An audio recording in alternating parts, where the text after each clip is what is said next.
இன்றைக்கு தமிழகத்திலே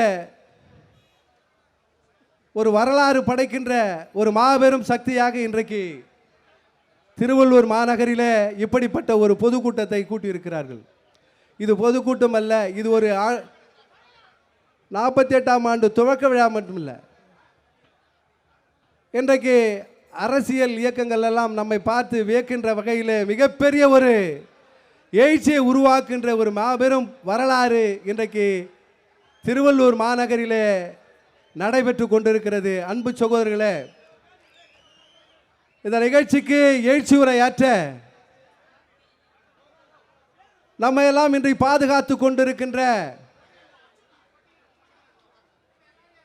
நம்முடைய வாழ்வாதாரத்தை இன்னைக்கு செம்மைப்படுத்தி கொண்டிருக்கின்ற ஒடுக்கப்பட்ட, தாழ்த்தப்பட்ட, பிற்படுத்தப்பட்ட இந்த சமூகத்தினுடைய விடியலாக இன்றைக்கு தமிழகத்திலே வாழ்ந்து கொண்டிருக்கின்ற, நமக்காக அல்லும் பகலும் அயராது உழைத்து கொண்டிருக்கின்ற இளம் புரட்சியாளர் அவர்களை வருக வருக என்று இந்த கூட்டத்தின் வாயிலாக அழைத்து கொண்டு, என்றைக்குமே இந்த இயக்கம், புரட்சி பாரதம் என்ற இயக்கம் என்றைக்குமே இந்த சமூகத்தை கட்டி காக்கின்ற ஒரு மாபெரும் பொக்கிஷமாக இன்றைக்கு விளங்கி கொண்டிருக்கிறது. இது யாராலும் மறுக்க முடியாது. இது ஒரு மாபெரும் தலைவரால் உருவாக்கப்பட்ட இயக்கம், மாபெரும் புரட்சியாளரால் உருவாக்கப்பட்ட இயக்கம். இந்த இயக்கம் என்பது சாதாரண இயக்கம் அல்ல, அன்பினாலே உருவாக்கப்பட்ட ஒரு மிகப்பெரிய எஃகு கோட்டை. இந்த கோட்டை யாராலையும் தகர்க்க முடியாது.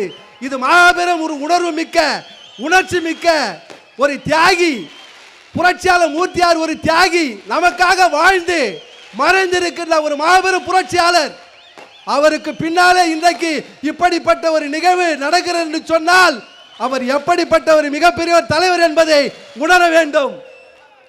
அப்படிப்பட்ட ஒரு தருணத்திலே நாமெல்லாம் வாழ்ந்து கொண்டிருக்கிறோம். டாக்டர் மூதியார் காலத்திலே நாமெல்லாம் இருந்தோம் என்பதை, இப்படிப்பட்ட ஒரு காலம் உண்மையாக நாமெல்லாம் மகிழ்ச்சி அடைகிறோம். பாபா சாஹிப் டாக்டர் அம்பேத்கருடைய உண்மையான வாரிசு பூவை மூர்த்தியார். பூவை மூர்த்தியாருக்கு பிறகு இன்றைக்கு நம்ம எல்லாம் கட்டி காக்கின்ற ஒரு மாபெரும் தலைவர், இளம் புரட்சியாளர் டாக்டர் ஜெகன் மூர்த்தியார் என்பதை இந்த நேரத்தில் தெரிவித்துக் கொண்டு இந்த நிகழ்ச்சிக்கு வரவேற்புரை ஆற்றுகிறேன். நன்றி கூறி விடைபெறுகிறேன். நன்றி, வணக்கம்.